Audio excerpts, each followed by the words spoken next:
Je rentre dans l'appartement, je lui propose un petit verre, j'ouvre le frigo, je referme le frigo, je me retourne et elle était à poil. Pas mal ça.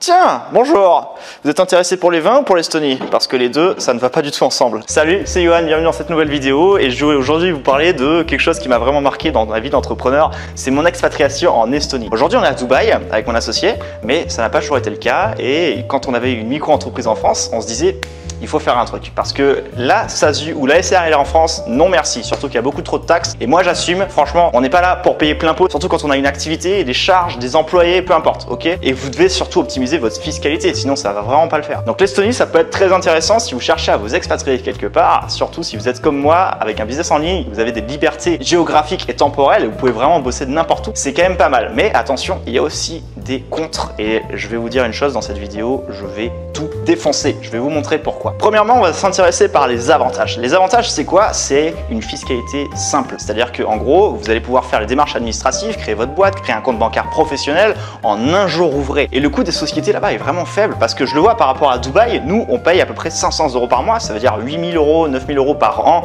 pour juste avoir notre boîte ici en free zone à Dubaï. Et l'équivalent de cette société-là, vous la trouvez du coup en OU, qui est en Estonie, et vous payez tout simplement 700 € par an, grand maximum. Donc ça, c'est quand même pas mal, surtout si vous débutez votre activité et que vous n'avez pas forcément beaucoup d'argent à mettre dans la création d'une société. Autre avantage, le niveau de vie là-bas, il est quand même assez cool dans le sens où il n'y a pas grand-chose à faire comme activité, mais il y a très peu de criminalité, vraiment c'est cool. Vous pouvez laisser votre voiture ouverte avec le moteur qui tourne, franchement c'est top, on va pas vous la voler. Par rapport par exemple à la banlieue en France où, peu importe, je ne citerai pas de nom, mais ça peut être très compliqué des fois, surtout si on laisse le moteur de la voiture tourner dans 2 minutes, elle est même plus là, elle est sur le bon coin. Donc c'est pour vous dire une chose, franchement c'est cool l'Estonie pour ça, c'est super safe, les mentalités sont cool. Troisième gros point pour moi, c'est au niveau du coût de la vie. Par exemple, vous allez pouvoir acheter un appartement, vous pouvez avoir par exemple une location d'appartement, vous pouvez vous en tirer pour 300 € par mois. C'est quand même pas mal, surtout si vous sortez d'une micro-entreprise, vous avez tout comme nous pété le plafond, le seuil imposé par le gouvernement, vous êtes contraint de créer une société pour vous déclarer. Eh bien, croyez-moi sur parole, l'Estonie, ça peut être un choix super avantageux, surtout si vous démarrez une activité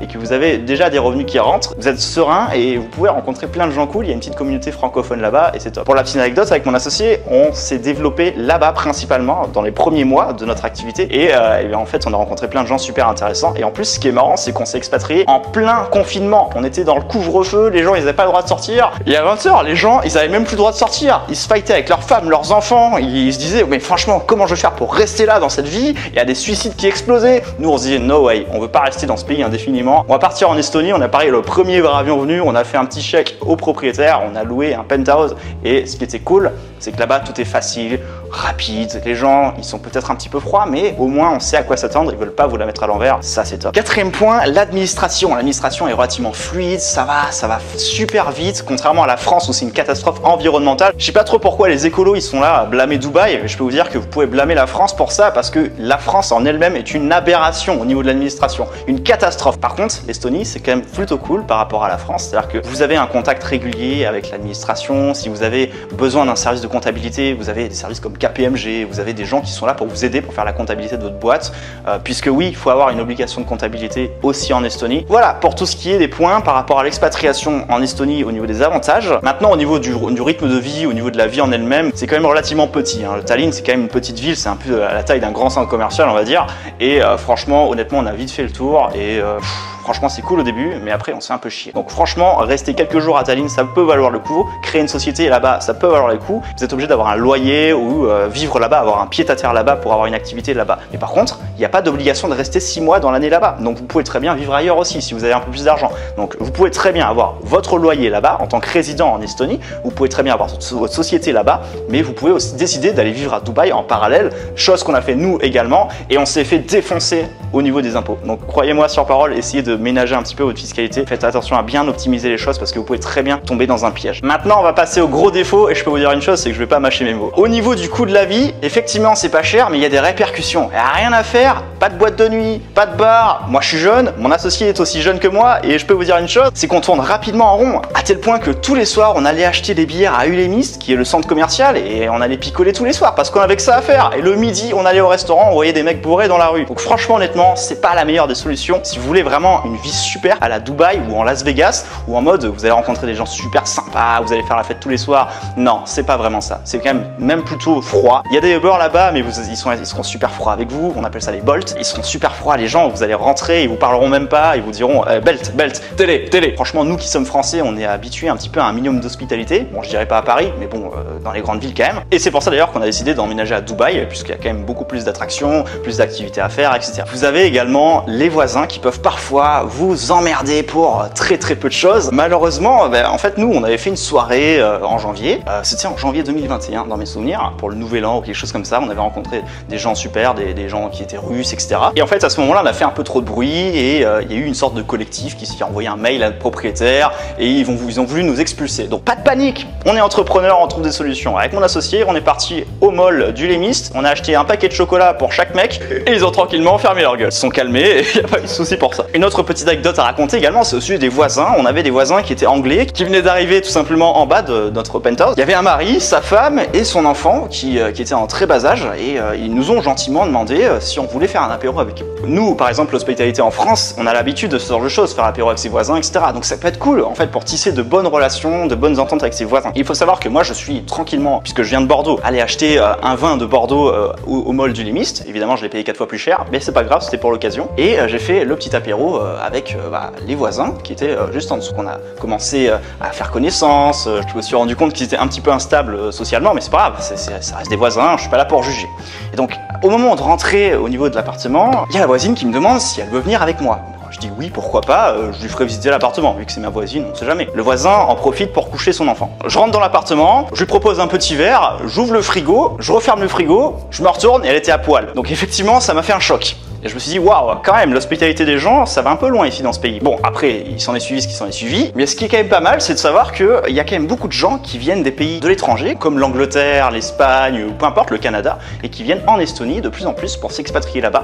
Donc vous, en tant que Français, vous allez pouvoir retrouver une petite communauté de gens, même il y a des Français aussi qui sont expatriés là-bas, et vous allez pouvoir faire connaissance avec eux, même s'ils sont pas forcément du même milieu que vous, même s'ils n'ont pas forcément le même job que vous. Et il y a beaucoup de gens qui sont freelance, il y a beaucoup de gens qui ont une activité sur Internet, et c'est vrai que là-bas, c'est quand même monnaie courante. Autre point négatif, les impôts. Alors effectivement, vous allez me dire, attends, c'est un peu hypocrite ce que tu me dis, Johan, non? Mais on quitte la France pour justement quitter ces gros impôts qui nous assassinent tous les jours, et on va retrouver d'autres impôts qui nous assassinent en Europe de l'Est. Mais en fait, on ne le savait pas ça au début, et on est tombé un petit peu dans un piège où en fait, notre activité a explosé sur Internet grâce au système qu'on vous met également dans la description. Vous cliquez dessus, et si vous voulez un peu de complément de revenus, si vous voulez mettre en place des actions tous les jours pour avoir un système rentable, vous cliquez dessus et vous aurez juste à faire copier-coller. Et en fait, notre business, grâce à ça, grâce au système qu'on met dans la description, il a explosé.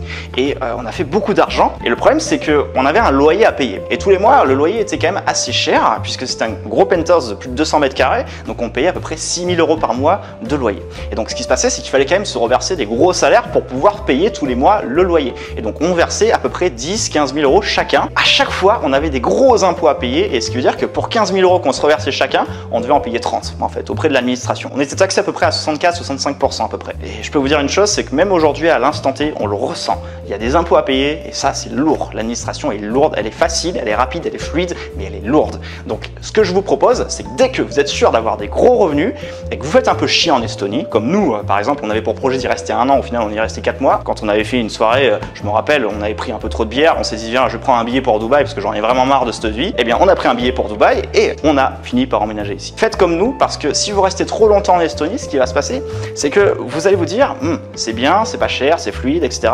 Mais vous allez tomber dans le mauvais engrenage de payer trop d'impôts.